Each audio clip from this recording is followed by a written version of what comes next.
नमस्कार, मी पंजाब डक हवामान अभ्यासक मुक्काम पोस्ट गुगळी धामणगाव तालुका शिल्लोड जिल्हा परभणी। आज आहे 12 जून 2024। आजपासूनचा परत एक शेतकऱ्यासाठी अंदाज येत आहे। सर्व शेतकऱ्याला सांगू इच्छितो की राज्यामध्ये आता 12 जून 13 जून आणि 14 जून दरम्यान आणि 15 जून दरम्यान दररोज भाग बदलत पाऊस पडणार आहे, म्हणून हा अंदाज लक्षात येत आहे। सर्व शेतकऱ्याला सांगू इच्छितो ज्यांच्या शेतामध्ये एकच ओल असले तर तुम्ही पेरणी करायला हरकत नाही।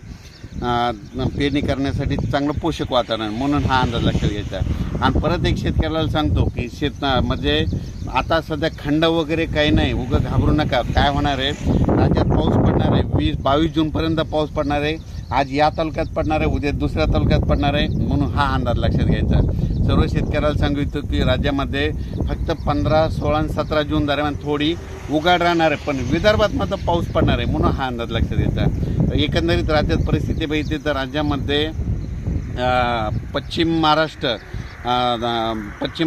मराठवाडा आणि तसेच या भागामध्ये 12 जून 13 जून 14 जून 15 जून दरम्यान ओढे नाले वाहतील तसं आणखीन एक पाऊस पडणार आहे। काही ठिकाणी वाहुणी पडणार आहे, मुसळधार, कुठं रिमझिम, कुठं पेंडवालता पाऊस पडणार आहे, म्हणून हा अंदाज लक्षात घ्या।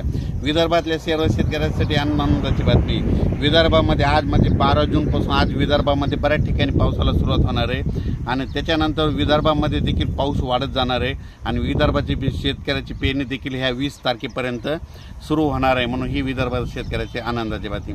परत एक राज्यातील सर्व विभागावाईज घेतलं तर सर्वात पूर्व विदर्भात आज म्हणजे 12 जूनपासून पूर्व विदर्भामध्ये पावसाला बऱ्याच ठिकाणी सुरुवात होणार आहे। त्याच्यानंतर पश्चिम विदर्भात देखील 12 जून ते 22 जून दरम्यान दररोज भाग बदलत पाऊस पडणार आहे, म्हणून हा अंदाज लक्षात घ्यायचा। आणि त्याच्यानंतर मराठवाड्यात देखील सर्व शेतकऱ्याला सांगू इच्छितो की म्हणजे 12, 13, 14 जूनपर्यंत दररोज वेगवेगळ्या भागात पाऊस पडणार आहे आणि एकच ओल असले तर पेरणी करायला हरकत नाही, म्हणून हा अंदाज लक्षात घ्यायचा। ओल जर नसले तर पेरणीचा निर्णय घेऊ नये, म्हणून हे देखील लक्षात घ्यायचं। त्याच्यानंतर सांगायचं झालं तर सोलापूर, सातारा, सांगली, नगर, नाशिक, धुळे, जळगाव, त्याच्यात बुलढाणा, जालना, परभणी, अमरावती, अकोला, हिंगोली, वाशिम, नांदेड, लातूर, बीड या भागात देखील ह्या 3-4 दिवसामध्ये चांगला पाऊस पडणार आहे, म्हणून हा अंदाज लक्षात घ्यायचा। पण सोलापूर जिल्हा, धाराशिव जिल्हा, लातूर जिल्हा, बीड जिल्हा आणि सांगली जिल्हा म्हणजे आता ह्या 3 दिवसात मात्र आणखीन जोरदार पाऊस पडणार आहे, म्हणजे तिकडं ओढे नाले वाहतील, छोटे तरी असेल तर ते देखील भरणार आहेत, म्हणून हा अंदाज लक्षात घ्यायचा। अचानक वातावरणात बदल झाला तर परत एक मेसेज दिला जाईल। धन्यवाद।